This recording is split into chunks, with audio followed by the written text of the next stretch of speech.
महाराष्ट्र का परिणाम जो भी आएगा, उत्तर प्रदेश के मुख्यमंत्री उसके बाद बचेंगे नहीं, उनकी कुर्सी नहीं बचने वाली। दिल्ली वाले इंतजार कर रहे हैं। यह चुनाव पूरे प्रदेश और देश में संदेश देने का चुनाव है। डिप्टी सीएम भी अंदर ही अंदर कुर्सी तक के लिए स्वयं कूद रहे हैं। शब्द अलग हैं समाजवादी नेता के, मगर दावों का सारांश वही है। अंदाज अलग है मगर आत्मविश्वास वही है। जगह और भीड़ भी अलग है मगर भविष्यवाणी वही है। जिसके लक्ष्य पर लखनऊ के पावर सेंटर में बैठा सबसे बड़ा सियासी योगी है। समाजवादी सरकार को बेदखल कर 7.5 वर्षों में सत्ताहीन महंत है। भगवाधारी मुख्यमंत्री की राजनीतिक भविष्य बांचने वाले अखिलेश यादव बार बार और लगातार ये दोहरा रहे हैं कि योगी आदित्यनाथ की सत्ता का अंत नजदीक है। उपचुनाव के खत्म होते ही उत्तर प्रदेश में कुर्सी परिवर्तन के योगी की बात करने वाले अखिलेश ने दावा किया है कि उनके लेफ्टिनेंट ही साजिश का सुरंग खोद रहे हैं। कोई मौसम खराब नहीं है, भारतीय जनता पार्टी का मौसम खराब है। हमारे मुख्यमंत्री जी अंदर ही अंदर समाज में बारूद की सुरंग खोद रहे हैं। भाई डिप्टी सीएम भी अंदर ही अंदर कुर्सी तक के लिए सुरंग खोद रहे हैं। लोकसभा चुनाव में अभूतपूर्व सफलता हासिल करने के बाद आत्मविश्वास के अति पर बैठे अखिलेश यादव जब ऐसे दावे कर रहे हैं तो लोग जानना चाहते हैं कि क्या वाकई योगी आदित्यनाथ का सत्ता योग उपचुनाव के बाद खत्म होगा। अखिलेश यादव का योगी की कुर्सी को लेकर ऐसे दावों का आधार क्या है? क्या इसमें कोई तथ्य है या ये अखिलेश की महीन रणनीति का हिस्सा है? ये सवाल इसलिए अहम है क्योंकि योगी की गद्दी के करीब बारूदी सुरंग खोदे जाने का दावा करने से ठीक पहले अखिलेश यादव ने ये भी कहा था कि महाराष्ट्र चुनाव के बाद लखनऊ के 5 कालिदास मार्ग में बड़ा बदलाव होगा। ये गुस्सा जो आजकल सरकार को है वो अपनी कुर्सी बचाने का गुस्सा है, क्योंकि दिल्ली वालों ने तय कर लिया है कि महाराष्ट्र के चुनाव के बाद इनकी कुर्सी बचेगी नहीं। दिल्ली वाले इंतजार कर रहे हैं, दिल्ली वाले मौका ढूंढ रहे हैं कि कब कुर्सी छीन लें। और आपको मैं भरोसा दिला के जा रहा हूं, देखना महाराष्ट्र में बीजेपी हारेगी और उत्तर प्रदेश में कुर्सी छिन जाएगी। अखिलेश यादव जिस अंदाज में योगी आदित्यनाथ या कहिए कि मुख्यमंत्री के बहाने भारतीय जनता पार्टी पर प्रहार कर रहे हैं, जिस तरह बीजेपी में विश्वास के दरार को हथियार बनाकर अखिलेश घेराबंदी करने की कोशिश कर रहे हैं, उसी तरह उसी अंदाज में बीजेपी के नेता भी समाजवादी नेता पर कुछ यूं नस्त्र चला रहे हैं। 2012 से 17 के बीच जब वो मुख्यमंत्री थे तो उस दर्द को बयां कर रहे हैं। जब उत्तर प्रदेश में मशहूर था कि उत्तर प्रदेश को 3.5 मुख्यमंत्री चला रहे हैं, मुलायम सिंह यादव जी, शिवपाल यादव, रामगोपाल यादव और आधे में अखिलेश यादव, तो उस दर्द को बयां करने के लिए इस तरह की भाषा का प्रयोग कर रहे हैं। अखिलेश जी, भारतीय जनता पार्टी कोई परिवारवादी पार्टी नहीं है जहां मंच में माइक छीन लिया जाए, पिताजी से भतीजा चाचा को दौड़ा रहा हो। इस सियासी प्रहार और पलटवार के बीच ये कोई पहली बार नहीं है। अखिलेश यादव ये कहिए कि योगी विरोधी नेताओं ने उत्तर प्रदेश में मुख्यमंत्री बदलने का दावा किया होगा।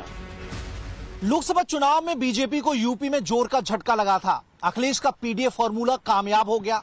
2019 में यूपी की 62 सीट जीतने वाली बीजेपी 33 सीटों पर सिमट गई। इसी के बाद से ये थ्योरी गढ़ी जाने लगी कि यूपी में बदलाव होगा। सबसे पहले अरविंद केजरीवाल ने यह दावा किया कि योगी की कुर्सी खतरे में है। एक बड़े धड़े ने यह दावा करना शुरू कर दिया है कि योगी आदित्यनाथ सियासी तौर पे कमजोर हो चुके हैं। उनको हटाकर केशव प्रसाद मौर्य को यूपी का सीएम बनाया जा सकता है।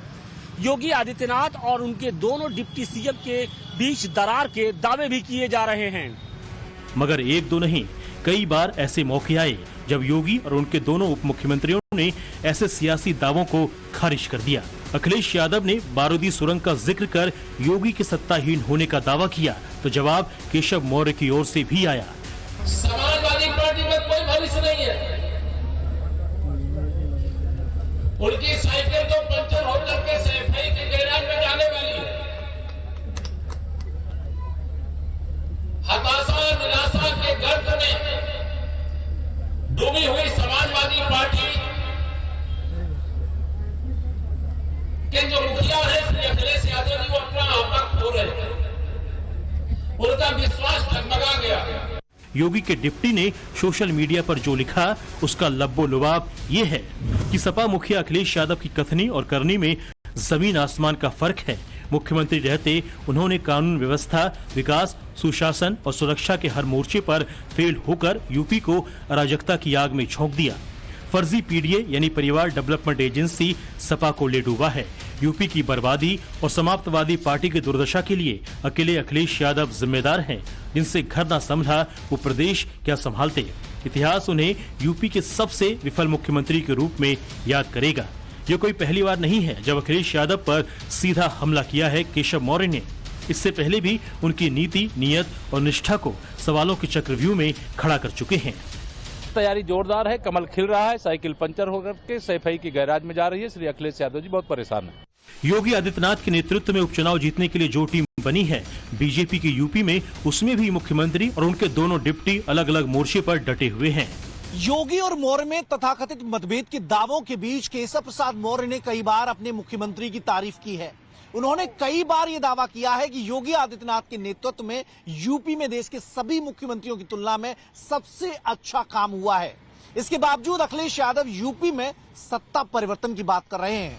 तो इसकी वजहों की जड़ में क्या हो सकता है वो भी जान लीजिए। अखिलेश यादव के पीडीएफ फॉर्मूले को ध्वस्त करने के लिए योगी आदित्यनाथ ने बटेंगे तो कटेंगे के नारे का आह्वान किया।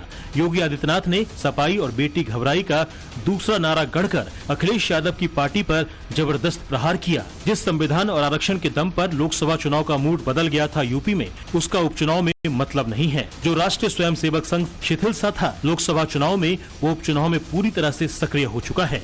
इतना ही नहीं, योगी आदित्यनाथ ने हिंदुओं की एकजुटता का जो नारा दिया था उस पर संघ ने मुहर लगा दी है। योगी उसे कमोवेश हर रैली में नए अंदाज में बोल रहे हैं। अयोध्या में 500 वर्षों का इंतजार क्यों हमें करना पड़ा था? क्यों करना पड़ा था? क्योंकि हम बटे थे। काशी में क्यों हमें अपमान झेलना पड़ा था? क्योंकि हम बटे थे। मथुरा में क्यों अपमान झेलना पड़ा? क्योंकि हम बटे थे। और जब बटे थे तो कटे थे। बटना नहीं है, एकजुट होना है। याद रखना, भारत की आज की सबसे बड़ी चुनौती है जाति के नाम पर बांटने वाले लोग देश के दुश्मन की तरह काम कर रहे हैं। योगी आदित्यनाथ का जो नारा ब्रह्मास्त्र सा बन चुका है भगवा पार्टी के लिए, उसकी तोड़ निकालने में अखिलेश यादव अब तक नाकाम हैं। समाजवादी पार्टी और या कहिए कि इंडिया अलायंस इसके खिलाफ कई नारे गढ़ चुकी है। अखिलेश अपनी रैलियों में इसका जिक्र कुछ यूं कर रहे हैं। उनके नकारात्मकता है, हर नारे में नकारात्मक है। उनका एनडीए ही निगेटिव है, एंड फॉर निगेटिव, और एनडीए में लगा है सबसे आगे, एन लगा है वो निगेटिव है, नकारात्मक लोग हैं। हम समाजवादियों का पीडीए है, पीडीए मतलब प्रोग्रेसिव है, पॉजिटिव है। अखिलेश यादव के लाख नैरेटिव बनाने के बाद भी सीएम योगी बीजेपी आलाकमान की पहली पसंद बने हुए हैं, क्योंकि योगी के नेतृत्व में यूपी लगातार बेहतर प्रदर्शन कर रही है। लोकसभा चुनाव में राजपूत वोटर्स एक बड़ा चुनावी फैक्टर रहा था। उत्तर प्रदेश के कई हिस्सों में राजपूतों की नाराजगी का खामियाजा बीजेपी को भुगतना पड़ा था। सियासी पंडितों की माने तो योगी को हटाने वाले माइंड गेम के जरिए अखिलेश यादव इस बार के उपचुनाव में भी राजपूत वोटर्स के बीच बिखराव की उम्मीद लगाए बैठे हैं। इस बीच प्रयागराज में छात्रों का मुद्दा उछला। अखिलेश ने उसे हथियार बनाकर योगी सरकार पर प्रहार करना शुरू किया, लेकिन योगी ने उसे सुलझाकर अखिलेश पर प्रहार कर रहे हैं। बड़े बड़े दावे करते हैं कि रिकॉर्ड एग्जामिनेशन कर सकते हैं, रिकॉर्ड संख्या के बच्चों की परीक्षा कर सकते हैं। यूपी बीसीएस के बच्चों की नौकरी एक साथ उनके भविष्य के साथ खिलवाड़, उनकी मांगे माननी चाहिए। किसी भी युवा के भविष्य के साथ खिलवाड़ करने की छूट नहीं देंगे किसी को भी।